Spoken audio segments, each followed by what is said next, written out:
अस्सलाम वालेकुम जी, मेरा नाम अबुल हसन है और आप मुझे देख रहे हैं समथिंग हॉट में विद आमना। सो देखते रहिए।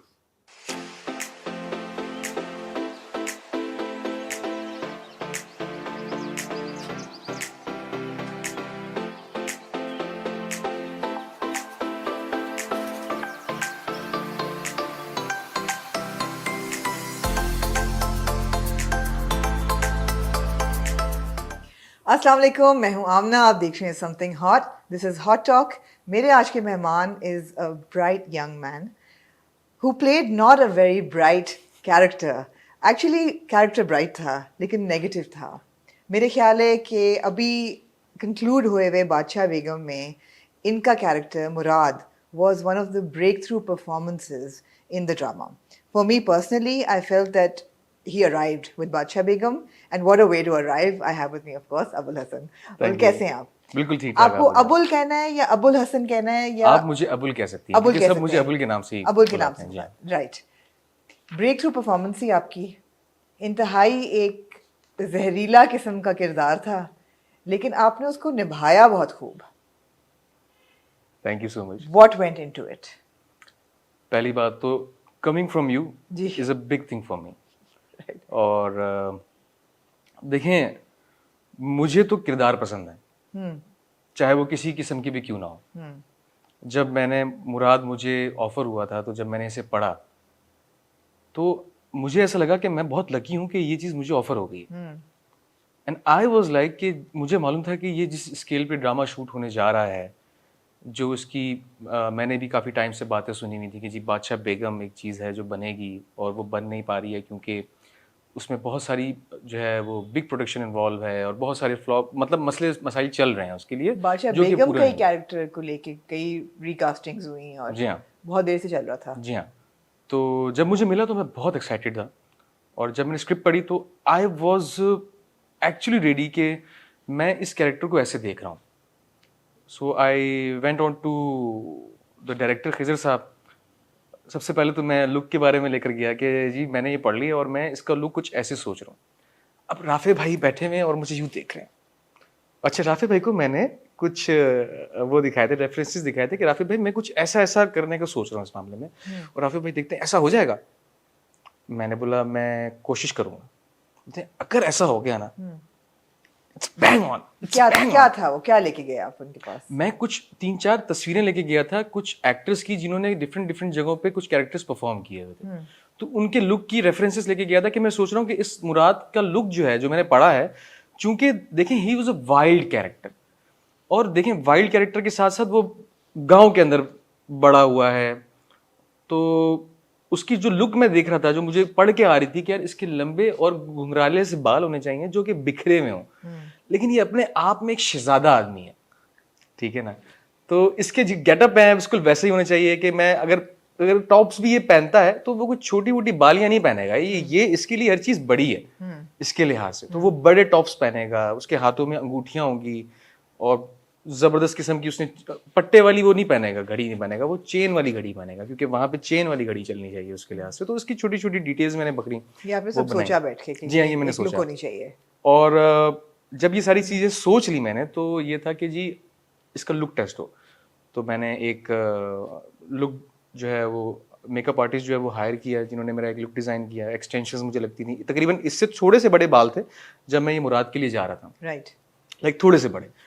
तो प्रॉपर मैंने अपनी लुक डिज़ाइन कराई। उसके बाद जब मैं कुर्ते शुर्ते पहन के, चेने वेने पहन के जब मैं एमडी ऑफिस में आया, तो अब हर बंदा देख के मुझे मुस्कुरा रहा है और वो हर बंदा एक दूसरे को कॉल कर रहा है कि यार इधर आओ, मैंने आपको मुराद से मिलवाना है। तो राफी भाई ने मुझे देखा, बहुत खुश हुए, उन्होंने बोला कि बहुत अच्छा है, वेरी नाइस। खिजर भाई देख रहे थे मुझे, वो हंस रहे थे कि नहीं ये बिल्कुल ठीक है, ऐसे ही जाएंगे। खिजर भाई से कैरेक्टर को लेके काफ़ी ज़्यादा डिस्कशन भी रही थी मेरी, क्योंकि मैं ज़रा ज़्यादा सर खाने वालों में से हूँ कि अगर ऐसा हो रहा है तो उसको ये तो ऐसा अच्छी भी देख बात लें। है, मेरे ख्याल है सर खाना चाहिए।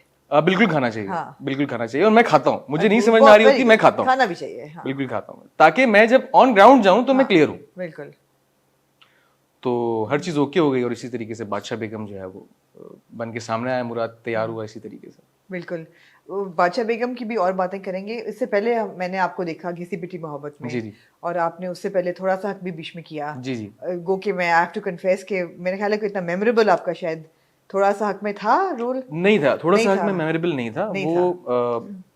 मुझे अहमद भट्टी साहब ने बुलाया था, उसके डायरेक्टर ने। भट्टी भाई मुझे बहुत मोहब्बत करते हैं, बड़ा रिगार्ड करते हैं, तो उन्होंने कहा था कि यार अब्बुल ये कैरेक्टर है, इसमें मुझे परफॉर्मर चाहिए, तुम हमारे पास डेट्स हैं? मैंने बोला भट्टी भाई डेट्स तो हैं। हाँ। तो बोलते हैं यार ये ज़रा तुमने करना है। मैंने बोला भट्टी भाई बहुत छोटा कैरेक्टर है, ऐसे ना करें। हाँ। तो उन्होंने कहा कि यार ये प्लीज़ तुम मेरे लिए जो है ना ये दो। करो। तो मैंने फिर वो कर लिया, लेकिन वो भी एक अच्छा रहा क्योंकि ड्रामा एक हिट हो गया था वो ऑब्वियसली। तो उसके अंदर वो छोटी सी चीज़ भी जब उससे जुड़ जाती है तो वो लोगों को बड़ी लगने लगती है। जैसा भी था हिट हो गया था, मतलब हमने काफी रोस्टिंग की थी उसकी भी। अच्छा, हाँ माशाल्लाह। सही है। वो करनी पड़ती है। सही है। की थी। लेकिन घिसी पिटी मोहब्बत बहुत अच्छा ड्रामा था, और उसमें भी जो आपका कैरेक्टर था शुएब का, जी हाँ। वो आपने बड़ा ही कन्विंसिंग तरीके से, और हम रिव्यू करते हुए भी सोचते थे कि यार ये जो अदाकार है जी जी इसकी झिझका नहीं है रोल करने से जी पहले। हाँ तो अगेन बादशाह बेगम देख के भी मुझे ये हुआ कि वो जिस लेवल का ईवल दिखाया हुआ जी मुराद, हाँ उसको कोई झिझक ही नहीं जी है, हाँ उसका कोई मॉरल कॉम्पस नहीं जी है, हाँ अच्छाई बुराई की कोई हद नहीं है उसकी, जी हाँ मतलब बुराई की कोई हद नहीं जी है। हाँ तो मुझे ये हुआ देख के कि यार ये एक यंग अदाकार है जी हाँ जिसका भी करियर शुरू हो रहा है, जी 5 साल से आप कर रहे हैं, एने रिस्क ले रहे हैं मुंडा। रिस्क ले रहा है। हाँ, ये रिस्क ले नहीं, रिस्क लेना तो मेरा ख्याल है बहुत अच्छा होता है। जी जी रिस्क ले रहा है, लेकिन ये इसने क्या सोच के ये रोल क्यों इसको एक्साइट किया? देखिए मुराद जिस तरीके से लिखा हुआ था ना, इस कैरेक्टर, इस किस्म के कैरेक्टर्स देखें। अब मुराद से आप पहले आ जाएं शुएब के कैरेक्टर के ऊपर जो घिसी-पिटी मोहब्बत में था। वो भी बहुत ही अरसे बाद कोई ऐसा कैरेक्टर शायद आपने भी स्क्रीन पे देखा हो कि जिसको एग्जीक्यूट किया गया है। बिल्कुल। ठीक है, तो वो भी एक रिस्की प्रोजेक्ट था, रिस्की कैरेक्टर था। मुझे जब वो ऑफर हुआ तो मैंने बोला जी मैं करूंगा इसे। और देन अगेन कि वो भट्टी भाई थे, तो मुझे भट्टी भाई पे पूरा भरोसा था कि मैं जब भट्टी भाई के साथ जुड़ के काम करूंगा तो वो कुछ अच्छा ही करेंगे मेरे साथ।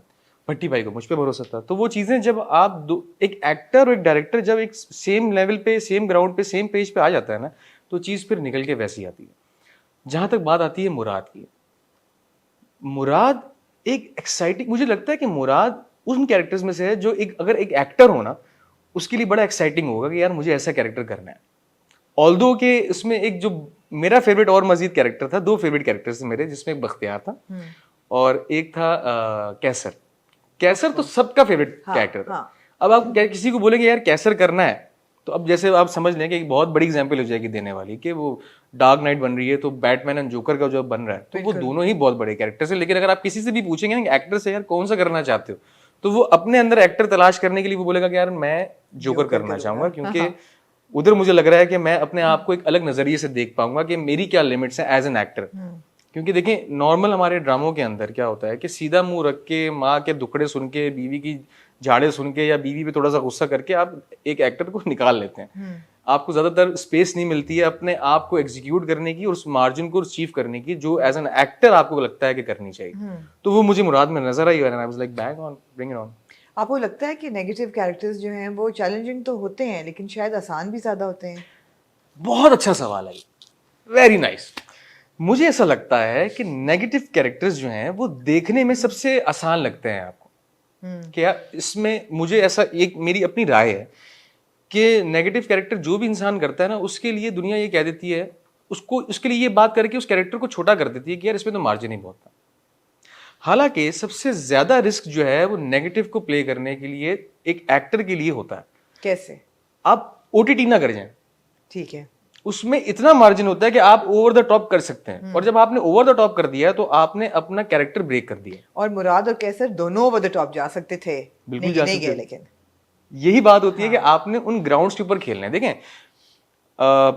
आपके सामने मैं बहुत सारी चीजें रख दूंगा ना जब, तो आप उसको पिक करने में जो है ना बड़ी चूजी हो जाएंगे कि यार मैं ये लूं या ये लूं या ये लूं या ये लूं या ये लूं, और उसमें आप कभी कभार बहुत सारी गलतियां कर जाएंगे। जो चीज आपको स्पेसिफिक चाहिए होती है आप उस तक नहीं पहुंच पाते हैं। इसी तरीके से एक नेगेटिव कैरेक्टर के अंदर भी आपके पास पूरा ग्राउंड खुला हुआ है, उसमें आप कंफ्यूज हो जाते हैं अक्सर कि यार, क्योंकि मैंने बहुत से कैरेक्टर्स को होते देखा है ओटीटी करते हुए, तो मुझे हमेशा ये डर लगता है कि जो इंसान नेगेटिव करने जा रहा है ना, उसके ऊपर प्रेशर बहुत है कि यार उसने प्ले भी करना है और अपनी लिमिट्स को क्रॉस करते हुए भी क्रॉस नहीं करना।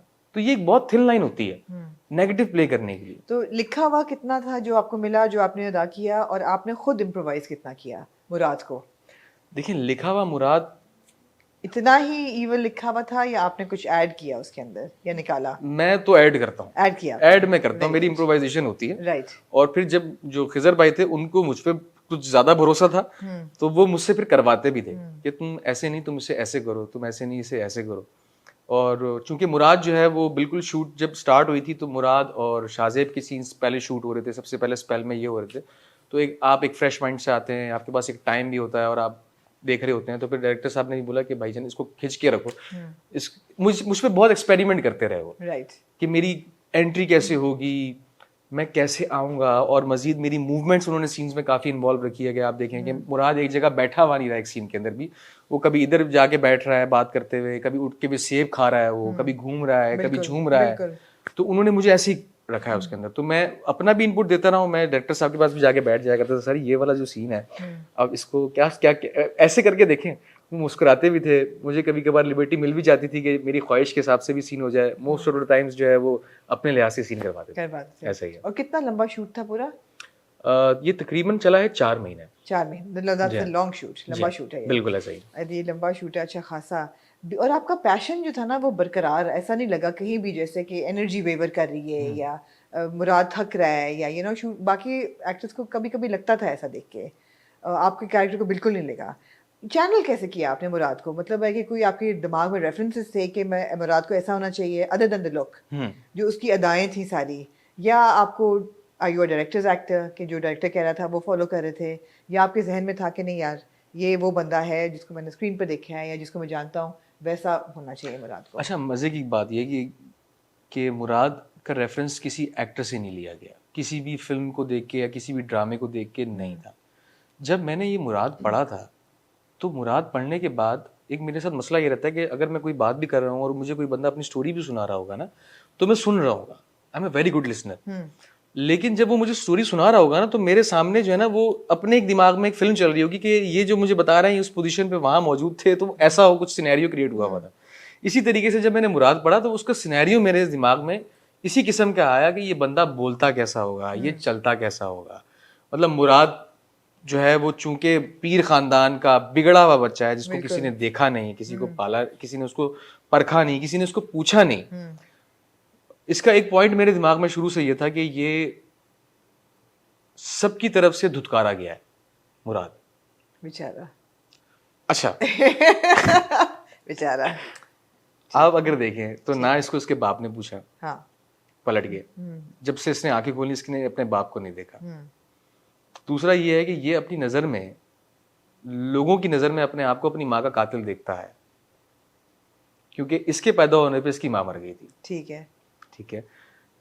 किसी ने इसको पूछा नहीं कि तुम क्या करते हो, क्यों करते हो, किसी ने रोका टोका नहीं। तो अगर इस किस्म की चीजें अगर एक इंसान पे ना हो और उसका कैरेक्टर आगे लिखा हुआ ऐसा है कि ये चीजें कर रहा है, तो उसको कैसा होना चाहिए, तो वो ऐसा बना फिर जाए। मगर तर्स नहीं कभी आया मुराद पे? नहीं, आना भी नहीं चाहिए। हाँ, अगर ये बैक स्टोरी है मुराद की, थी ऑफ कोर्स, मगर कभी उसके लिए सिंपैथी कभी नहीं डेवलप हुई। हाँ, नहीं होनी थी। जबकि हमारे टीवी पे तो काफी हम चैंपियंस हो गए हैं कि बुरे कैरेक्टर्स हैं उनको सिंपैथी दिलाना पब्लिक की, उसमें हमने महारत हासिल कर ली है कि बुरे से बुरा भी किरदार होगा, उस पे आपको किसी पॉइंट पे आप कहेंगे यार माफ कर दो बेचारा बुरा है। वह मुराद पे आप कभी नहीं कहते, नहीं कह सकते। चाहे उसने लाइन क्रॉस की, जब उसने मल्टीपल रेप्स किए या वो जो था ना एक, वो जो लाइन क्रॉस की उसके बाद उसको माफी नहीं मिलनी थी। अच्छा, मुझे ऐसा लगता था कि इसकी लाइन क्रॉस जो है वो गुलनार की रेप अटेम्प्ट पे नहीं हुई, ये जो अपनी भाभी पे सीधा हो गया ना। मैंने बोला, जब मैंने ये पढ़ा, मैंने बोला इसका तो कोई मॉरल ही नहीं है।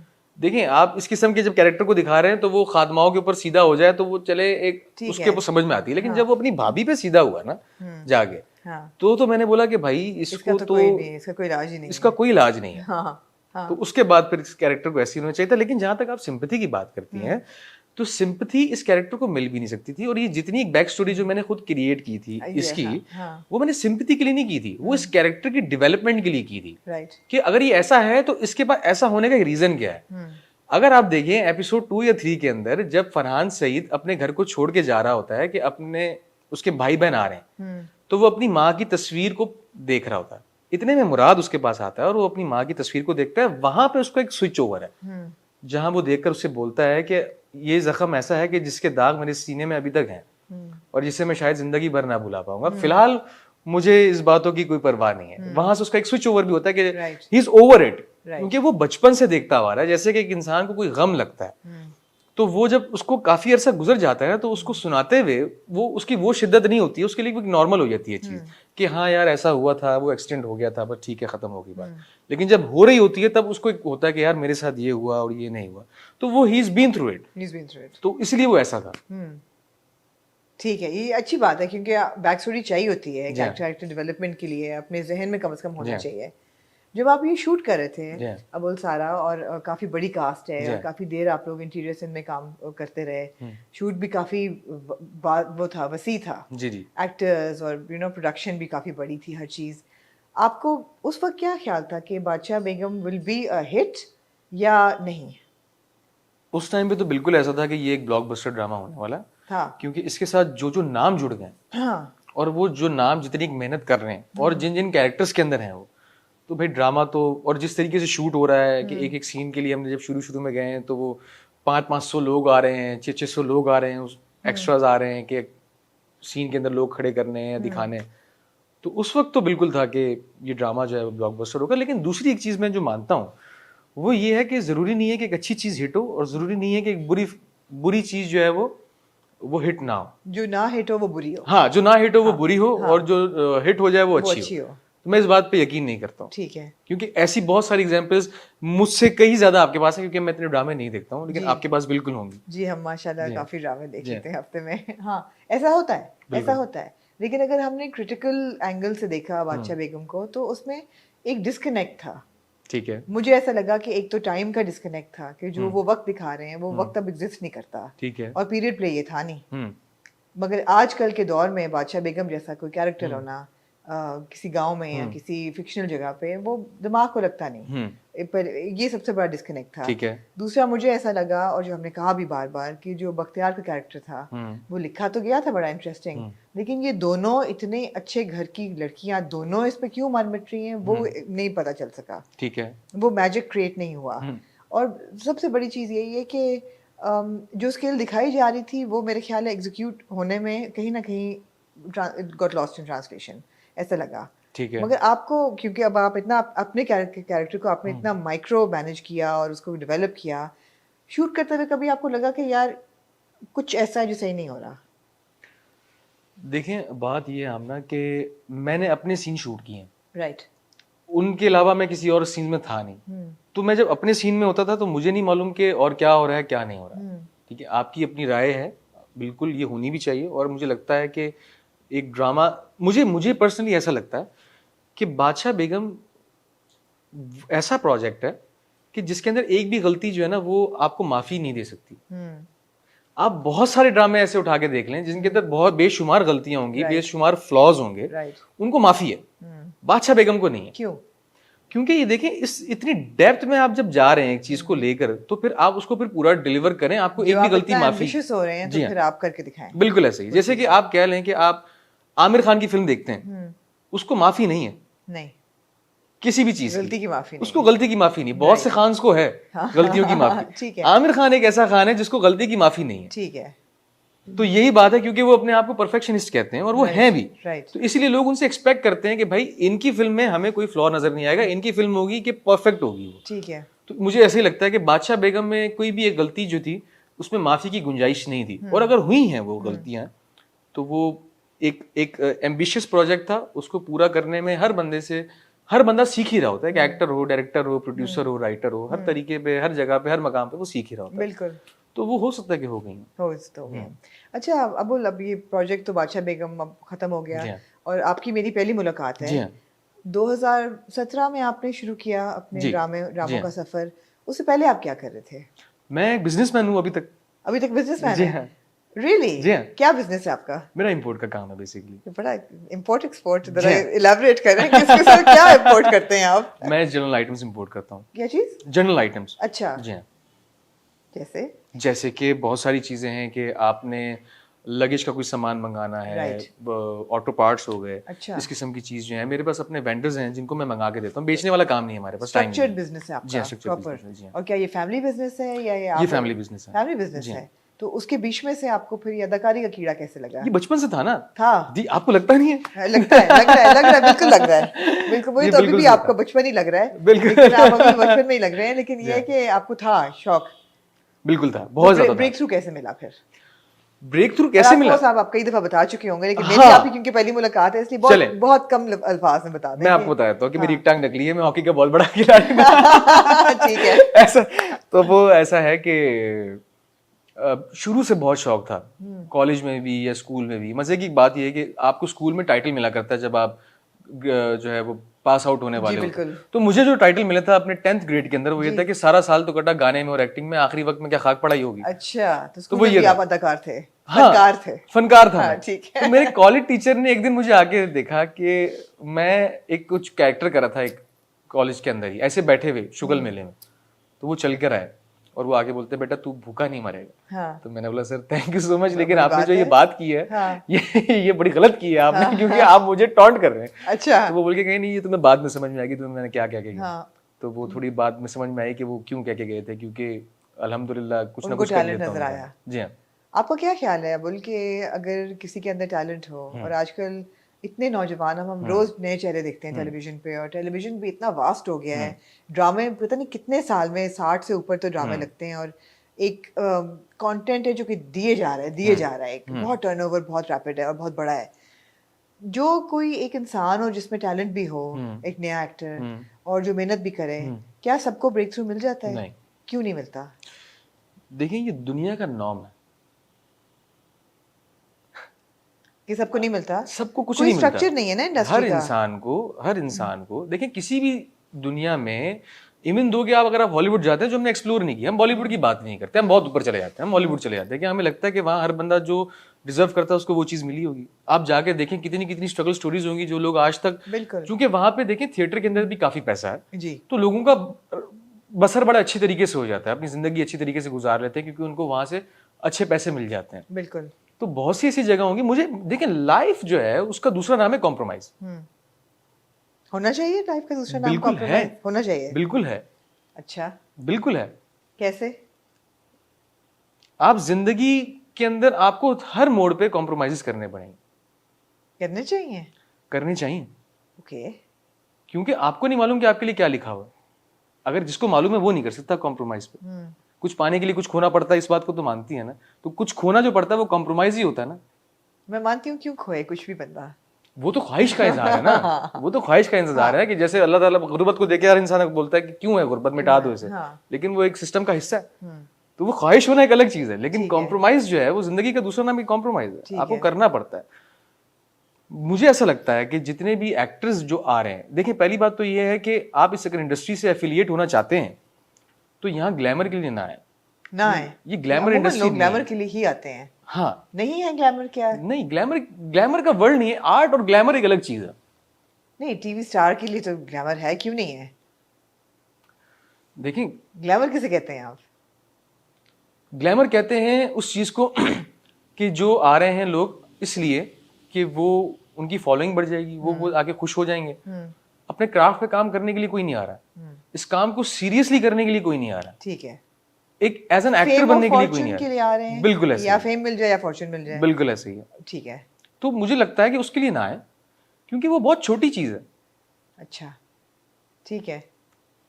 एक्टिंग एक बहुत बड़ी चीज है। ठीक है। आप ये बन जाएंगे ना जब, तो ये बहुत चीजें बहुत छोटी हो जाएंगी आपके लिए। आप बिलीव करते हैं कि स्लो एंड स्टडी पाथ लो, अपने काम पे फोकस करो, अच्छा काम करो, फेम और फॉर्च्यून आ जाएगा।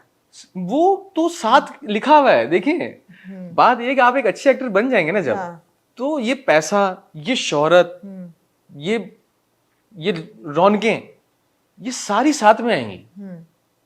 आई हैं आपके लिए? बिल्कुल आई हैं। बिल्कुल आई। आपकी लाइफ चेंज हुई है एक्टिंग में आने के बाद? बिल्कुल। बताएं कैसे। देखिए अभी तक मैं उस लेवल पे नहीं पहुंचा हूं कि मेरे लिए आज आंख खुली और सुबह में सुपरस्टार बन गया। ठीक है। ऐसा नहीं हुआ है। लेकिन बाय द टाइम जितनी एक इज्जत अपनी इंडस्ट्री में लोगों के नजरिए में, लोगों के लिए मेरा नजरिया चेंज हुआ है। बिल्कुल। एज एन एक्सेप्टेंस हुई है। देखिए मैंने कब हुआ आपका ख्याल है? वो हुआ था मेरा मुझे ऐसा लगता है आफ्टर सौतेली ममता, कि जब मुझे एक बहुत बड़ी जिम्मेदारी दी गई कि ये तुमने प्ले करना है। और अच्छा वो भी कैरेक्टर बहुत डिफरेंट कैरेक्टर था, लेकिन वो आप कह लें कि एक एक्टर के लिए, एक नए यंग लड़के के लिए वो बड़ा एक फैसिनेटिंग कैरेक्टर इसलिए से था कि वो एंग्री यंग मैन का कैरेक्टर था। ठीक है। और उस कैरेक्टर को भी प्ले ऐसे किया गया था कि उसको नेगेटिव होना था, लेकिन उस कैरेक्टर में इतनी जान थी कि वो लोगों के लिए हीरो बन गया था। और वो सबको ओवरशैडो करके सामने आ गया कि जी एक अली का कैरेक्टर है, जिससे लोग मुझे इतने पर्सनल तौर पे जब उस टाइम पे कोविड चल रहा था, तो मैं एक दिन अपनी फैमिली को लेके, जब कोविड खत्म होने आया तो मैं बाहर गया, तो I was in a mall, तो घर वालों के साथ ये मेरा पहला एक्सपीरियंस था कि एक झमकट्टा लग गया था। लग गया था। कैसा लगा? अच्छा लगा था मुझे वो झमकट्टा लगना भी। हाँ। लेकिन वो कभी कभार आप खाना खाने भी बैठे होते हैं तो फिर वो एक लाइन लग जाती है कि जी आप खाना खा लें, और लोग वेट कर रहे हैं कि आप खाना खा लें। मैंने बोला जी प्लीज अगर मुझे खाना खाने दें आप। हाँ। तो अम्मी और अब्बू भी थे, वो भी देख रहे थे कि पुत्र साडा जो है वो स्टार हो गया स्टार हो गया, हाँ। लेकिन स्टार तो खैर नहीं हो भी मैं। आई एम एन एक्टर, और मैं चाहूंगा कि हमेशा मैं एक एक्टर ही रहूं। तो चीजें चेंज होती हैं, बिल्कुल होती हैं। आपको नहीं लगता कि इंडस्ट्री को स्टार्स की भी जरूरत है? बिल्कुल है। मुझे अक्सर लोग ये कहते हैं, यंग एक्टर्स आप जैसे जो बहुत पैशनेट हैं अपने काम के बारे में, वो आके कहते हैं कि जी हमें अच्छा एक्टर बनना है, स्टारडम से हमें कोई शौक नहीं है। और मैं उन्हें ये कहती हूँ कि हमारे पास अच्छे एक्टर्स आप भी हैं और भी बहुत हैं, स्टार्स नहीं है। इंडस्ट्री के पास ट्रू स्टार्स बहुत कम है। अच्छा, आपकी डेफिनेशन क्या है स्टार की, पहले मैं ये जानना चाहूँगा। मेरी डेफिनेशन स्टार की ऐसी है कि जो कि एक तो जिसका एम्बिट सिर्फ एक्टिंग से आगे बढ़ के हो, एक इन्फ्लुएंसर हो ज्यादा बड़े लेवल पे, जिसकी एक सोशल रिस्पॉन्सिबिलिटी भी हो, जिसका एक फॉलोइंग भी हो एक ड्रामे से आगे, वो स्टार है। जिसको लोग आपके मुल्क से बाहर जाने, जिनको अगर कोई कॉज दी जाए और मुल्क के बाहर उनको भेजा जाए तो वो ब्रांड एम्बेसडर्स बन सकें। सही है। वो स्टार्स होते हैं। अच्छा, स्टार बिल्डिंग होती है बेसिकली। बिल्कुल होती है। ठीक है, वो हमारे यहाँ नहीं है। हाँ, ठीक है, हमारे सिस्टम तो है ही नहीं ना। हमारे यहाँ तो नहीं, वो चीजें नहीं है, क्योंकि देखिए हम बहुत इनिशियल स्टेजेस के ऊपर काम कर रहे हैं। जिस तरीके से हम लोग ड्रामे शूट भी कर रहे हैं, मैं तो ये मानता हूँ अपने एक्टर्स को लेके, अपनी बात नहीं, मैं एक अलग एक्टर्स की बात करता हूँ ओवरऑल, कि जिन सर्कमस्टांसिस में हम शूट करते हैं जी, उसके बाद भी एक एक्टर आके अगर वो दुखी है और वो अगले की, देखने वाले की आंख में से आंसू निकाल देता है, मैं सलाम देता हूँ। मैं भी देती हूँ, बिल्कुल सही कह रहे हैं। क्योंकि जिन सर्कमस्टांसिस में हम काम कर रहे हैं उसके बावजूद भी इतनी डिलीवरी है, तो जब इतनी आपके साथ फैसिलिटीज आपको प्रोवाइड कर दी जाएंगी, इतनी सारी चीजें आपके साथ हो रही होंगी, तो फिर एक एक्टर कहाँ चला जाएगा। जैसे कि एक स्पोर्ट्समैन कह लें कि वो बेसिक तौर पे जब आता है बिल्कुल अपने हॉट ब्लडेड होता है, वो अपने आप को पूरा पैशनेट होता है, लेकिन जब उसका काम देख के, उसका टैलेंट देख के उसको एक अच्छा कोच मिलता है, उसको पूरा तैयार किया जाता है, तो वो निकल गया है। बिल्कुल, अपनी टीम देखिए, जब उनको पिच नहीं मिलेगी, फील्ड नहीं मिलेगी, वो प्रैक्टिस नहीं कर सकेंगे, एक्सपोजर नहीं मिलेगा, फिर आप एकदम उनको कहेंगे जाओ T20 सीरीज खेलो मेलबर्न में, पर्थ में, तो क्या होगा? झुका लुआ। मत पूछें, बड़ा दुख है इस बारे में, बड़ा दुख है, ऐसा वैसा दुख है, बड़ा दुख है। मतलब है कि मगर यही होगा ना, फिर आप ब्लेम नहीं कर सकते उनको, आप ये नहीं कह सकते कि वो बुरा खेल रहे हैं, उनको प्रैक्टिस ही नहीं मिली। तो आप ये सही कह रहे हैं कि हमारे स्टार्स बनाने वाली वो मशीनरी नहीं है। दूसरा ये कि मुझे ऐसा लगता है कि हम एक कॉम्प्लेक्स सोसाइटी का हिस्सा है। कॉम्प्लेक्स सोसाइटी से मेरा मुराद ये है कि जो इंसान अंग्रेजी बहुत अच्छी बोल लेता है उसे लोग समझदार मानते हैं। ठीक है, ठीक है। और दूसरा ये है कि जिसके ऊपर बाहर का ठप्पा लग जाता है कि जी ये बाहर काम करके आ गया है, तो ऑलरेडी आप के दिमाग में उसका स्टैंडर्ड जो है वो बहुत ऊपर हो जाता है, चाहे आप बाहर। ऐसा भला क्यों है? हम कॉम्प्लेक्स है ना। नहीं, ऐसा भला क्यों है? क्यों है? इसलिए है ऐसा क्योंकि बाहर के स्टैंडर्ड्स एस्टैब्लिश हो चुके हैं। ठीक है। बाहर आपको सिफारिश पे या नेपोटिज्म पे, फॉर एग्जांपल हॉलीवुड में कास्टिंग नहीं होगी आपकी।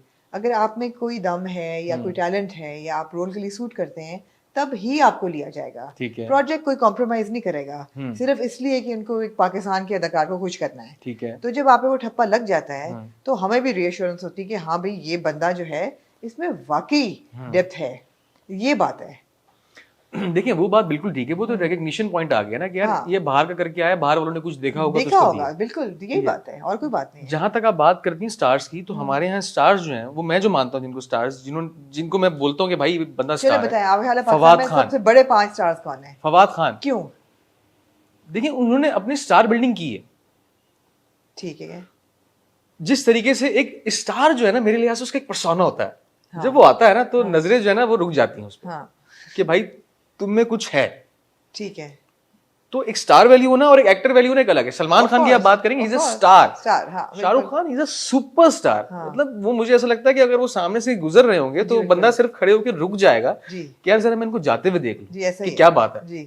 ऐसा ही है ना, तो वो स्टार का पर्सोना होता है। मुझे लगता है कि फवाद खान में वो बात है। ठीक है, वो कुछ चीजें आपके अंदर बिल्ट इन भी होती हैं, गॉड गिवन है, आपका ख्याल है? मुझे लगता है गिफ्टेड है, ठीक है। कुछ चीजें कुछ हद तक, लेकिन बाद में आप उसको उस तरीके से कैरी करते हो ठीक है। और उसको आप लोगों के सामने जब पेश करते हो तो वो भी आपके ऊपर डिपेंड करता है। तो Fawad Khan, Ali Zafar is a superstar. वो भी एक है कि यार जब जा रहा होगा बंदा तो बंदा देख के पूछेगा कि यार अली जफर जा रहा है। हाँ। मुझे ऐसा लगता है कि ये दो बड़े सुपरस्टार्स हैं हमारे ये दो सुपरस्टार्स, यही लगता है मुझे हमारे पास हैं। ठीक है, उसके नीचे आ जाए स्टारडम पे। देखिए जहां तक मेरे फेवरेट एक्टर्स की बात करती हैं आप, तो मैं बोलता हूँ कि फैसल कुरैशी साहब और नुमान एजाज साहब कमाल हैं। ठीक है। मतलब मैं एक्टिंग अगर बोलूंगा कि किनसे है तो मैं बोलूंगा इन दोनों से है भाई, क्योंकि इन दोनों ने जो काम किया हुआ है मेरे लिए इंस्पिरेशन है, मेरे लिए इंस्पिरेशन है कि मैं बोलता हूँ कि काश मैं एक दिन इन जैसा काम कर सकूं। मैं तो ऐसे मैं ये सोच रखता हूँ। तो ये बहुत बड़े एक्टर्स हैं, लेकिन मुझे लगता है कि स्टारडम जो है वो फवाद खान और अली जफर के पास ज्यादा है, इंटरनेशनल लेवल की खास तौर पे। बिल्कुल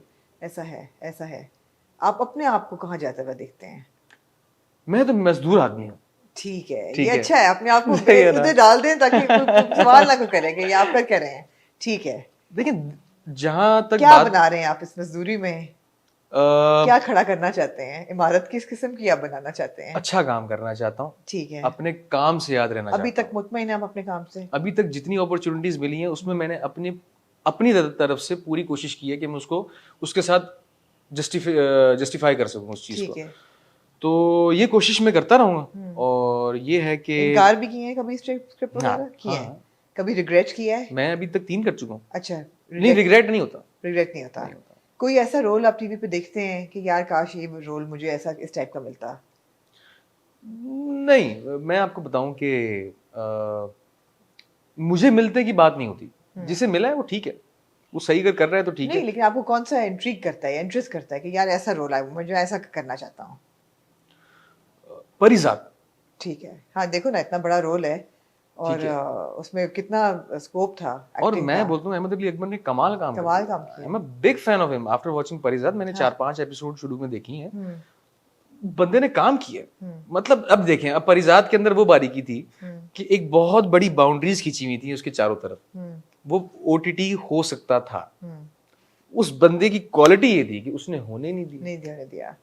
होने नहीं दिया। उसने गुस्सा भी अपना मेंटेन रखा है, उसने अपना रोना भी मेंटेन रखा है, उसने अपनी अदायगी भी मेंटेन रखी है, और बॉडी लैंग्वेज पे जो काम हुआ है वो कमाल था। कमाल था। और जिस तरीके से कंधे उस बंदे ने रखे हैं अपने, कमाल, मतलब एक कमाल था। Outstanding. I am a big fan of him. और ये हो गया। अच्छा, खानी जो फिरोज का कैरेक्टर था, very good character, very well played. तो जब इस किस्म के कैरेक्टर्स, मुझे ऐसा लगता है कि जब आप अच्छा प्ले कर देते हैं ना, तो एक इंसान को होता है कि यार ऐसा मुझे करना चाहिए था, ये मुझे मिल जाता तो मैं करता। जब एक कैरेक्टर लिखा हुआ कुछ और हुआ कुछ और है, तो उसको देख के तो आपको मालूम ही नहीं है कि यार ये मैं कैसे ख्वाहिश रखूंगी ये मुझे मिल जाता। आप समझ लीजिए, जब तक आपने वो चीज पढ़ी भी ना हो। बिल्कुल। हाँ, पढ़ी भी चीज होती है तो मैं बोलता कि यार हाँ कि मैं शायद ये कर लेता या ये नहीं करता, लेकिन जो मैंने देखा है वो मैं आपको बता सकता हूँ। बिल्कुल सही है। और ये 2 अच्छी एग्जांपल्स हैं, मतलब खासतौर पे परिजात तो वो ड्रामा है जो लोग याद करेंगे, कोई सोच नहीं सकता था। वो बिल्कुल ऐसे जबरदस्त काम उन्होंने किया है इसमें। बिल्कुल ऐसे। और फैसल कुरैशी साहब का एक कैरेक्टर था खलिश ड्रामे के अंदर, वो मेरा सेकंड ड्रामा था जो मैंने देखा था। अच्छा। जी हाँ, क्या कैरेक्टर प्ले किया उन्होंने, क्या ड्राइव किया उन्होंने कैरेक्टर को, एक आर्क क्रिएट किया है। और मुझे ऐसा लगता है मेरे लिए कि फैसल साहब को मैं इसलिए बहुत रिगार्ड करता हूँ क्योंकि वो अपनी लुक्स पे भी बहुत काम करते हैं। मतलब वो एक जैसे नजर नहीं आएंगे। नहीं। हमारे यहाँ मुझे ऐसा लगता है कि मसला ये है कि सारे एक जैसे नजर आ रहे हैं, जिसकी वजह से आप एक्सपेक्ट ही नहीं करते कि यार ये कर रहा है क्या, ये जो है ये कर रहा है, या ये इस ड्रामे वाला भी ऐसे था, ये इस ड्रामे वाला भी ऐसे ही है, ना बाल चेंज हो रहे हैं ना दाढ़ी चेंज हो रही है। तो मुझे ऐसा लगता है कि हमें अपने लुक्स पे काम करना चाहिए, लेकिन उसमें एक्टर्स बेचारे फंसे में, उनकी पास मल्टीपल प्रोजेक्ट्स हैं जिन्होंने करने चाहिए मल्टीपल प्रोजेक्ट्स एक वक्त पे। देखिए पेट सबके साथ लगा हुआ है ना, ठीक है, तो हर किसी को अपने टाइम पे पहुंच के पैसा तो कमाना है। पैसा है टीवी में अब, बिल्कुल है, बिल्कुल है। और ग्रेजुअली चीजें और बढ़ती जा रही हैं। अगर इंपोर्ट का बिजनेस ना होता तो फिर भी गुजारा हो जाता, सिर्फ टेलीविजन अभी तक नहीं, क्योंकि मैं ये शुरू से मानता हूँ कि मुझे साथ में बिजनेस तो रखना है, और आगे तो और प्लान्स है बिजनेस के, क्योंकि जाहिर सी बात है वो दिमाग तो वही है। आपका बड़ा अच्छा अप्रोच है, इसलिए कि आपको वो फिर इतनी वो नहीं है, डेस्परेशन नहीं है कि जी मैंने और काम पकड़ना है, हर किस्म का काम पकड़ना है, क्योंकि पेट लगा हुआ है लेकिन पेट भरा हुआ है। अल्हम्दुलिल्लाह ऐसा ही है ना। अगर बंदे को वो तसल्ली हो कि जी मेरी रोजी रोटी एक चीज से नहीं आ रही, तो आप चूज कर सकते हैं, आपके पास चॉइसेस बढ़ जाती हैं। तो ये अच्छी पोजीशन है, जी हाँ, अच्छी पोजीशन है, अल्हम्दुलिल्लाह, अल्हम्दुलिल्लाह। अल्हम्दुलिल्लाह। बिल्कुल बिल्कुल। बादशाह बेगम के बाद आपको लगता है कि आपका कोई चेंज होगा स्कोप टेलीविजन में? अभी तक आपने जितने रोल किए हैं वो मेजरली सपोर्टिंग कास्ट में ही से आप हिस्सा जी, रहे जी, हैं, बिल्कुल। मगर आपको लगता है कि आपको सोलो जैसे लीड का होगा वो है, उस तरफ जा रहे हैं आप, या आपको लगता है कि सपोर्टिंग कास्ट जो है या 7 o'clock 9 o'clock वाले ड्रामों की जो कास्ट है वो वहीं रह जाती है, वो नहीं आगे बढ़ती, स्टीरियोटाइप हो जाती है? नहीं देखिए, हर हर एक इंसान का एक प्रोसेस होता है और उसमें लक बहुत इन्वॉल्व होती है। उस लक के साथ साथ वही है ना कि डिसीजन पावर जो है, डिसीजन मेकिंग पावर जो है वो हर इंसान के पास होती है। वो अल्लाह ताला ने उसको दी हुई है कि बेटा ये तेरे पास चॉइसेस आएंगी, अब तेरे ऊपर है कि तू उसमें से क्या चूज करता है। ठीक है। तो अब वो जिस सर्कमस्टांसेस में घिरा हुआ होता है वो उस लिहाज से उस चीज़ को पिक एंड चूज करता है। मुझे ऐसा लगता है कि मुझे एक दो ऑफर्स थी जो मैंने नहीं की। उसकी ना करने की वजह ये नहीं थी कि मुझे किरदार समझ में नहीं आया या कुछ ऐसी चीज़ नहीं थी, वो लीड था, लेकिन मेरे पास टाइम नहीं था, क्योंकि मैं अब जिस प्रोजेक्ट के लिए जा रहा हूँ उसके लिए मुझे एक टाइम चाहिए उसको देने के लिए। अभी जिसमें आप जा रहे जी हैं, चलिए बताएं ना उसके बारे में, अभी नहीं बता सकते। कुछ तो बता दें। It's a film. अच्छा, जी। Great. Big screen, big screen. Big screen, तो जी। That will be your next.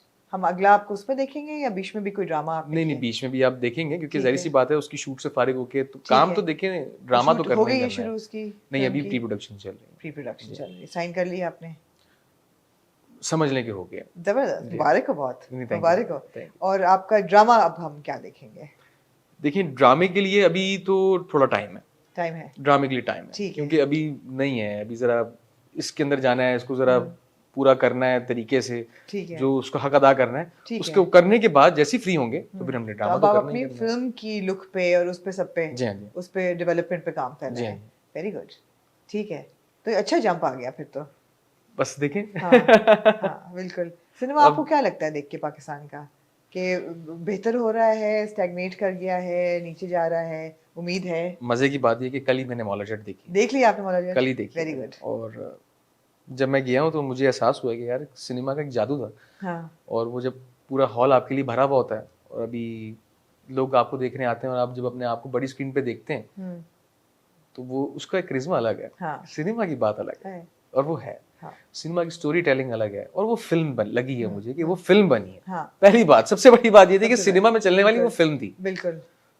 Outstanding film, मुझे बहुत मजा आया देख के फिल्म को। क्या काम हुआ था, हर बंदे ने बहुत अच्छा काम किया है। तो फिल्म का जादू अपना है, सिनेमा का जादू अपना ऑफ कोर्स, है, ऐसे of he. Course, of course. तो सिनेमा में जाने के लिए सबसे पहली बात तो ये है कि एक वहां जाना और दूसरा ये है कि उस चीज उसका हक अदा कर देना। वो ज्यादा मुश्किल है कि अगर आपकी फिल्म सिनेमा पे जा रही है और वो उस लायक नहीं है कि वो सिनेमा पे चले, लेकिन फिर भी चल रही है, तो आपने सिनेमा का हक अदा नहीं किया। नहीं, आपको रिस्क फैक्टर ज्यादा ज्यादा है। बहुत ज्यादा है। टीवी पे तो लोग देख रहे हैं, देखिए ये सिनेमा तो में देख लोग रही है पैसे ना। दे के जी हाँ। जाके देख रहे हैं। वो बात ये है ना कि वहाँ वो डिसअपॉइंट हुए, वो छोड़ेंगे अब नहीं। पैसे देते हैं हमने ऐसी कहना ही कहना है, पैसे देते पैसे हैं। दिए हैं हमने, अब ये तो इसमें गुंजाइश नहीं रहती। जी हाँ। ये तो है, ये तो है। लेकिन अब आप बड़ा अच्छा आपने कदम उठाया और आपको अपॉर्चुनिटी मिली और अच्छा रोल है आपका फिल्म में, जी जी। तो जबरदस्त। फिर तो आपका करियर ऐसे जा नहीं, रहा है इसमें फिर। कुछ नहीं कह सकते, देखें ये तो नसीब की बात हाँ है, नसीब की बात है, ऑफ कोर्स, जी हाँ। Of course, of course. आपको क्या लगता है कि टेलीविजन एक अच्छी जगह है आज काम करने के लिए, आर्टिस्ट के लिए? आपने भी और भी बहुत से यंग एक्टर्स आते हैं, वो जी, कहते हैं कि जी बहुत मुश्किलात हैं, शूट्स करना बहुत मुश्किल होता है। हमने सेट्स पे जाके देखा भी है कि अमेनिटीज नहीं होती, या बहुत गर्मी होती है तो गर्मी बेताशा होती है, सर्दी में ठंड होती है, मगर कंफर्ट लेवल या कंफर्ट्स या खाना पीना या एक बेसिक जो रिक्वायरमेंट होती है आर्टिस्ट की वो नहीं होती, फैसिलिटीज अवेलेबल नहीं होती। ये क्या रह रहा है, ऐसा ही चल रहा है, बेहतर हो रहा है ओवर द इयर्स? आपको देखिए क्या कुछ फील कुछ होता है? प्रोडक्शन हाउसेस के अंदर पहला जो आपका सवाल था कि जो ड्रामा है क्या ये करना चाहिए, ये अच्छी चीज़ है कि नहीं है, मुझे ऐसा लगता है कि अभी तक हमारे यहाँ सिर्फ ड्रामा ही है। हाँ ठीक है, बिल्कुल। ठीक है, तो जिसने करना है, हमारे यहाँ फिल्म इंडस्ट्री नहीं है। नहीं अगर साल में आपके पास 6 फिल्में भी बन रही हैं तो वो कोई फिल्म इंडस्ट्री नहीं कहलाती नहीं है। नहीं। ठीक है, वो आपके पास जो 2 महीने में 6 फिल्में आनी चाहिए, तो आपकी 2 साल के बाद जाके एक इंडस्ट्री बनेगी कि आपने ये प्रोड्यूस किया है जी, इतनी फिल्में आपने प्रोड्यूस की हैं, तो आप एक इंडस्ट्री कहलाना चाहेंगे। अभी तक आपके पास ड्रामा इंडस्ट्री जो कुछ है वो यहीं से है।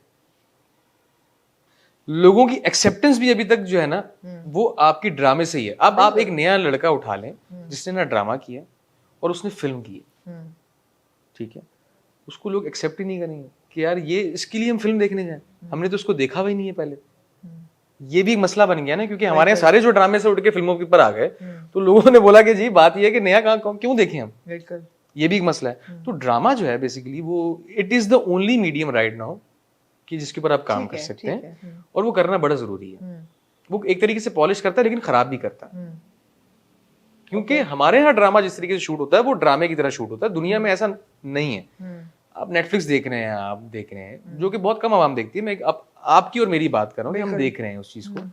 तो वहां पे ड्रामा ड्रामे की तरह शूट नहीं हो रहा, वो तो फिल्में ही शूट हो रही है। उसमें कोई ट्रीटमेंट में, ना ग्रेडिंग में, ना साउंड डिजाइनिंग के अंदर, ना प्रोडक्शन वैल्यू के अंदर मुझे तो कहीं कमी नजर नहीं आ रही। मुझे तो लग रहा है कि शायद फिल्मों के लेवल वो ड्रामे बड़ी स्क्रीन पे चल सकते हैं, वो सिनेमा में चल सकते हैं। ने ये बिल्कुल ओवरटर्न कर दिया था कॉन्सेप्ट। बिल्कुल ऐसे ही बिग स्क्रीन पे क्या चलना चाहिए और छोटी पे क्या, वो मतलब है कि उन्होंने तो बोला जी आओ, हाँ, उन्होंने बोला कि हम बताते हैं आपको कि बड़ी स्क्रीन पे क्या चलना चाहिए और छोटी पे। बिल्कुल 10 नहीं तो बिल्कुल सही है जी हाँ।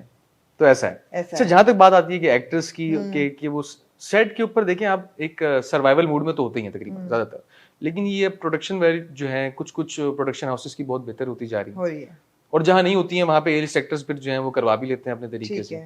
तो वो एक है और ये चलता रहेगा। मुझे ऐसा लगता है कि हमें अभी कंप्लेन की तरफ नहीं जाना चाहिए। अच्छा। हमें अभी प्रोड्यूस करना चाहिए। अपने आप को आप इतना मनवा लें कि आपके मुंह से निकली हुई हर बात जो है वो खुद ब खुद जो है वो कबूल हो रही है। मुझे ऐसा लगता है। दोस्तियां होती हैं इंडस्ट्री में नए लोगों के साथ, या मुश्किल है दोस्तियां बनाना, नहीं बनती, राइवलरीज हैं, क्या एटमॉस्फेयर क्या होता है? ये इंसान की नेचर के ऊपर डिपेंड करता है कि वो कैसा है कैसा नहीं। आपके लिए क्या रहा? मेरी बहुत अच्छी रहती है सबसे। आपकी नेचर की अच्छी है? नहीं, मैं ये नहीं कहूँगा, मैं थोड़ा सा फ्रेंडली हूँ। ठीक है, अपनी तारीफ मैंने ऐसे तो नहीं करना। तो यही बात, मैंने भी यही बात की, मैं थोड़ा सा फ्रेंडली हूँ। आप फ्रेंडली हैं। तो मेरी ये ख्वाहिश रहती है कि जो हो रहा है वो अच्छे से होता रहे। हंसी खुशी जब वक्त गुजर सकता है तो इतना लड़ाई झगड़े करने का फायदा क्या? ठीक है। और सबसे बड़ा मसला राइवलरी का जो आता है वो आता है कि अगर आप इनसिक्योर हो तो।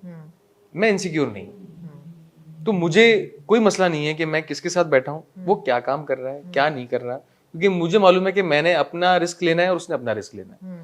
तो मैं जो वो अच्छा टाइम है जो हम साथ गुजार सकते हैं तो वो क्यों ना गुजारूं। तो ऐसा रहा है। और बादशाह बेगम के सेट पे भी लगता है कि अच्छी सबकी बादशाह बेगम, आप लोगों की जो वीडियो मैंने देखी थी बड़ी क्यूट थी। कमाल सेट था। मुझे लगता है कि मैं अभी तक इससे अच्छे सेट पे गया ही नहीं। हाँ, वो नजर आ रहा था कि सबको मजा आया होगा सेट पे। मतलब कि कमाल था वो, एक एक्सपीरियंस था। कि तो मैं घर भी मेरे हाल राफे का अपना है, राफे भाई का अपना घर था। हाँ। सारे वहीं पे सुबह शूट कर रहे हैं। हाँ। सारे वहीं पे रात को बैठे हुए साथ में। हाँ। और आपस में हंसी मजाक हल्ला गुल्ला। देखिए वहां पे इनसिक्योरिटी नहीं थी किसी भी चीज को लेते हुए ना, किसी भी एक्टर को दूसरे एक्टर से इनसिक्योरिटी नहीं थी। हर बंदा एक फैमिली की तरह समझ रहा था और अभी तक समझता है और वो लेकर चल रहे थे। तो हमने जो वक्त गुजारा है बादशाह बेगम के सेट के ऊपर, कमेंडेबल। मैं नहीं भूल सकता उस वक्त को। बड़ी अच्छी बात है। आई एम ग्लैड कि चले मिस्टेक्स तो होती हैं और कई चीजें हिट होती हैं, कई नहीं होती, लेकिन जो मेहनत हुई है वो तो नजर आ रही है। और आप लोगों का इतना अच्छे मेमोरीज हैं सेट के साथ और पूरी शूट के साथ, तो वो भी वैल्यू रखती हैं बहुत ज्यादा रखती हैं, क्योंकि इंसान आखिर में क्या होता है उसके पास यादें। हाँ, तो जब आपके पास अच्छी यादें होती हैं तो वो आपको कहीं ना कहीं खुश रखती है। ये बात है। बिल्कुल सही है। सेट के अलावा आप कैसे हैं अबुल? क्या शौक है आपके? क्या आप करते हैं अपने फारिग वक्त में? मैं फारिग बहुत कम होता हूँ। ठीक है। तो या तो मैं काम कर रहा होता हूँ, हाँ, या तो फिर वर्कaholic है। मुझे पसंद है काम करना। ठीक है। बिल्कुल हूँ मैं। और या तो काम कर रहा होता हूँ या शूट कर रहा होता हूँ। हाँ। और रात में जो है दोस्तों यारी वाला बंदा हूँ मैं। ठीक है। अपने पुराने दोस्त जो हैं, हाँ, या तो वो हैं कुछ इंडस्ट्री के हैं, उनके अंदर जाके रात को गपशप मार ली, या पुराने दोस्त कॉलेज वगैरह के या स्कूल के जो हैं उनके साथ बैठ के हल्ला गुल्ला लगा रहता है। ऐसा ही आप इसमें मसरूफ रहते हैं? हाँ बिल्कुल। और बोलता बहुत हूँ, चुप नहीं रह सकता मैं। बिल्कुल नहीं बोलते, वैसे नहीं, इतना नहीं लग रहा कि इतना बोलते होंगे। नहीं, मैं बोलने वाली मशीन हूँ एक तरीके से। लग रहा है सुनते भी हैं लेकिन। नहीं, आई एम अ गुड लिसनर। हाँ, वही ना। अच्छा, ज्यादा बोलने का मकसद ये नहीं होता कि आप किसी की सुने नहीं। जो लोग ज्यादा बोलते हैं वो सुनते नहीं है, वो अलग बीमारी है। ज्यादा बोलने वालों को अमूमन ये बीमारी होती है, वो सुनते नहीं है, फिर they are not good listeners. मगर आप अच्छे लिसनर भी अच्छे हैं तो इसका मतलब है इतना नहीं बोलते। नहीं, क्योंकि मैं इस मामले में ऐसा रखता हूँ कि मैं सिर्फ ये नहीं कहता कि मैं ही अक्लमंद हूँ। मैं ये बोलता हूँ कि यार अगले की भी सुन लो, अगला भी दुनिया में आया है ना कुछ तो लेकर आया होगा। तो क्या कहता है सर, सुन तो लो, तो ये कहानी। मैं अपने कंक्लूजन पे आखिर में पहुंचता हूँ। कुछ लोग जो सुन नहीं पाते ना, उनको मालूम होता है तुझे कुछ नहीं मालूम, मुझे सब मालूम है, मुझे पता ये कुछ भी नहीं है, मैं बताता हूँ तुझे। ठीक है, तो वो ऐसा होता है। जबरदस्त जबरदस्त, बड़ा मजा आया आपसे बात करके। Thank you so much. दिमाग में मेरे सवाल और हैं, लेकिन मुझे लगता है ज्यादा पर्सनल हो जाएंगे रिलेशनशिप्स के बारे में। मैं सिंगल हूँ जी। मैं वही कह रही थी कि ये अभी तक कैसे, मतलब है कैसे का क्या मतलब है कि इंडस्ट्री में तो इतनी जोड़ियां सी बन जाती हैं, आपकी कभी कोई सुना नहीं? मेरी बनी नहीं बनी। हाँ, मैं तो सबके साथ मैं किसी उस नजरिए से अभी तक पहुंच नहीं पाया कि मैं किसी के लिए कुछ स्पेशल महसूस करूं तो मैं जाके उसे बताऊं। तो अभी तक ऐसा हुआ नहीं, होगा तो मैं आपको सबको पता चल जाएगा, इसमें कोई ऐसी बात नहीं। कभी कोई रूमर भी नहीं कुछ सुना? नहीं, मैं बेसिकली मैं मजे की बात बताऊं, हाँ रूमर आपने सुना भी नहीं होगा। मैं इंडस्ट्री में शादी करना नहीं चाहता हूँ। नहीं चाहते? हाँ। क्यों? क्योंकि जहां आपने काम करना है ना, वहां दिल नहीं लगाना चाहिए आपको। इसकी वजह? काम के ऊपर से फोकस ना हटे मेरा, मुझे डर है। अच्छा, ये नहीं सोचते कि अच्छी कंपेनियनशिप होगी, एक ही शोबे में काम करेंगे दोनों, तो कॉन्वर्सेशन भी अच्छी होगी? और नहीं, कॉन्वर्सेशन मैं किसी से भी करूं तो मैं बहुत अच्छी कर लेता हूँ। ठीक है, तो मुझे उस चीज का डर नहीं है। ठीक है। लेकिन बात ये है कि जहां मैं, मेरी ये सोच है कि जहां मेरा दिल लगा हुआ है ना, वहां मुझे और दिल नहीं लगाना चाहिए। हाँ। तो ये मैं इसलिए, क्योंकि मैं इसको बहुत दिल से करता हूँ। आइडियल लाइफ पार्टनर कैसा हो? Understanding, that is it. ये तो बड़ी आपने ब्रॉड ब्रश से खींचे। अंडरस्टैंडिंग की क्या मतलब है इस चीज का? हार्ट टू हार्ट वाली कन्वर्सेशन तो नहीं हो गई बिल्कुल? ये शुरू हो गई है, अब तो हो गई है शुरू। अब तो मुझे लग रहा है मैं समीना फिर ज्यादा बन गई हूं, ये तो हार्ट टू हार्ट शुरू हो गई है। मैं फिर रोना शुरू कर दूं? बताइए फिर आपको कैसा लग रहा है, आप मुझे बताएं कि लाइफ पार्टनर कैसा होना चाहिए? देखें, बिल्कुल ही खामोश नहीं होना चाहिए, लेकिन मुझे ऐसा लगता है कि मुझे वो लड़की हो कि जो मुझे संभाल सके। मैं नहीं संभलता हूँ ऐसे, क्योंकि मैं तो एक जगह टिक के बैठ भी नहीं सकता हूँ। तो मुझे ऐसा लगता है कि वो लड़की मुझे संभाले, वो कंट्रोल कर ले मुझे कि बेटा तेनू में नथ पानी है, तो वो ऐसा है। ठीक है। और अंडरस्टैंडिंग हो, क्योंकि देखिए कंपैटिबिलिटी अंडरस्टैंडिंग से ही आती है। ठीक है। और अंडरस्टैंडिंग होती है तो आपको किसी चीज का डर नहीं होता, किसी भी सवाल का और किसी भी जवाब देने का।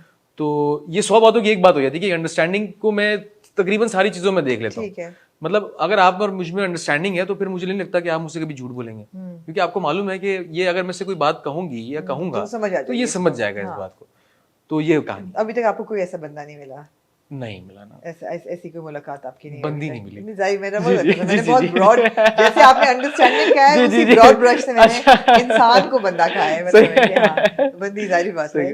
और चलें, ये भी आपके लिए दुआ है कि अल्लाह करे आपको मिल जाए वो, कि आप इंडस्ट्री में से नहीं ढूंढ रहे तो जहाँ भी ढूंढ रहे हैं आपको मिल जाए। जी जी। इसलिए कि मेरे ख्याल है प्यार मोहब्बत की तो गुंजाइश हर एक इंसान की उसमें होती है, जिंदगी में होनी भी चाहिए। We are in the business to sell emotions, तो जहाँ आप ज़ाहिर सी बात है इमोशनली किरदारों में कनेक्ट होते हैं। इमोशन को आपने बिजनेस बना दिया है। We are in the business to sell emotion, we sell emotions. एक एक्टर क्या करता है, वो इमोशन सेल करता है ना। कड़वी बात हो गई लेकिन सच बात हो गई।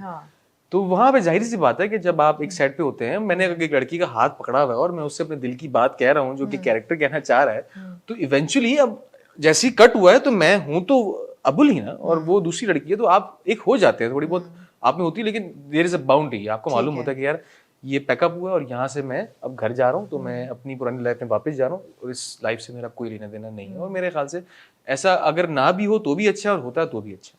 आइडियल वुमन है आपके जहन में कोई, जो जितने लोगों को हम दुनिया में जानते हैं, एक्टर्स, एक्ट्रेसेस, पॉलिटिशियंस, आर्टिस्ट, कोई भी, कभी आपने किसी को देख के कहा oh god this is an ideal woman? खूबसूरती के लिहाज से मैं कह सकता हूँ, लेकिन आइडियल तो फिर आपका वो होता है जिसको आप मेरे लिहाज से पूरा जानते हैं, जिसके साथ आपने बगैर जाने, चले खूबसूरती के लिहाज से कहते हैं एस्टर एक्सपोसिट। ये आपने किधर से निकाला है? ये आपने नाम लिया आइडियल का तो मेरे जहन में आ गया। She is a beautiful woman I guess. मुझे लगता है खूबसूरती खत्म है उसपे। हमारे खित्ते में कोई भी नहीं है। हमारे खित्ते में मुझे सोनिया हुसैन जी बहुत खूबसूरत लगती है और वो बहुत ग्रेसफुल है। और वो वाकई है, मैं बोलूंगा कि वो है बिल्कुल बिल्कुल बिल्कुल। ठीक है, बहुत ही हमने हार्ट टू हार्ट कर दिए वैसे, बहुत ज्यादा हो गया। मैं चाहूंगी एंड में थोड़े आंसू भी आप बहा दें, तो फिर तो बहुत ही इतनी ऐसे आ नहीं रहे, क्या करूं, आंसू निकल आए तो बहुत ही हार्ट टू हार्ट हो गई है। लेकिन मजा आया आपसे बात करके। नहीं, thank you so much. Likewise आपका जो मैंने देखा है, मैं आपको फॉलो करता हूँ, और आज इस काउच पे आना मुझे ऐसा लग रहा है कि मैं वो कॉफी विद समथिंग पे आ गया हूँ। और क्या ये काउच भी मैनिफेस्ट करता है ऐसा कि नहीं करता, पर यहीं पे बैठ के कुछ कर लें अगर ऐसा। बड़े बड़े लोग बैठे हैं, बड़े लोग बैठे हैं, तो देखिए जी आज ये अचीवमेंट है मेरी। आप कहते हैं ना कि क्या अचीवमेंट है, ये अचीवमेंट है। बिल्कुल बिल्कुल। नहीं मुझे खुशी है आपने वक्त निकाला नहीं नहीं और आपका कैरेक्टर अगेन मेरा तो आपने रिव्यूज देखा होगा it was one of my favourite और मेरा ख्याल है कि अभी भी मैं रीइंफोर्स करूंगी कि आपकी ब्रेक थ्रू परफॉर्मेंस थी आई थिंक आपकी और कोमल मीर दोनों की बिल्कुल। ये वो आर्टिस्ट है जो हमने इतना नहीं इनका काम देखा था जी हाँ, जी हाँ। आप दोनों का लेकिन इसमें आप लोगों ने साबित किया कि आप लोगों को अपना क्राफ्ट आता है जी जी और रेंज भी है उसकी डिलीवरी भी बहुत अच्छी थी और मुझे उम्मीद है कि आइंदा भी आप इसी तरह सेलेक्ट करेंगे अपने प्रोजेक्ट बिल्कुल। कैरेक्टर्स आपके अच्छे मज़े के होंगे हम आपको देखते रहेंगे और रिव्यू करते रहेंगे नहीं thank you And, so much और मुझे आपके रिव्यूज का इंतजार रहेगा और जी, मुझे जी। क्रिटिसिज्म बहुत पसंद है। अच्छा Honestly बहुत आपने पसंद है तो मुझे। क्रिटिसाइज नहीं किया ना इसमें किया ना किसी पिटी मोहब्बत में किया उसमें भी हम आपकी तारीफें करते मैंने थे गुंजाइश नहीं छोड़ी ना। अच्छा ठीक तो है अच्छी बात है हाँ थोड़ा सा बहुत चौड़ा भी अच्छे थोड़ा हैं आप बनता है वैसे ना। ये अच्छी बात है तो आपकी नहीं नहीं ऐसा नहीं है, मुझे क्रिटिसिज्म पसंद है हाँ। क्योंकि मुझे लगता है कि मैं उनमें से हूँ कि क्रिटिसिज्म से सीखने वालों में से हूँ। हम्म, कुछ लोग फजूल का भी करते हैं, वो आपको भी मालूम होता है कि यार बिल्कुल। पता चल रहा होता है कि यार बिल्कुल। कैंदा पे है, ये बातें हाँ। हैं, छोड़ो इसको इसको इसको इग्नोर करना है बिल्कुल, हाँ। लेकिन सुन के पर खत्म हो जानी है कहानी। लेकिन आपकी बात ऐसी नहीं है बिल्कुल। हाँ। आप लोग जो जिस नजरिए से ड्रामे को देखते हैं, परखते हैं, मैंने आपके देखे हैं रिव्यूज देखे जी। हैं, अपनी तारीफ सुनने के लिए भी मैंने रीशेयर भी किया बाय चीज़ों को। तो it was wonderful meeting you और आपका बहुत अच्छा काम है और आप लोग ऐसे करते हैं और मैं चाहूंगा कि Thank you. मैं कल को जो भी काम करूंगा आप उसको जी। उसी नज़रिए से परखें बिल्कुल और मुझे अगर अच्छा लगे तो उसको आप अच्छा कहें, अगर आपको बुरा लगे तो आप जी। उसको बुरा कहें और मैं जी। उसको बिल्कुल कबूल करूँगा। और आपकी फिल्म का हमें इंतजार रहेगा अब इंशाल्लाह इंशाल्लाह उसका मुझे भी बहुत है। हाँ उसका इंतजार रहेगा अगले प्रोजेक्ट का भी इंतजार रहेगा इंशाल्लाह। once again thank you so much thank you so much and Amna, it was really nice it meeting was you. a pleasure likewise Yeah. thank you Abul thank you.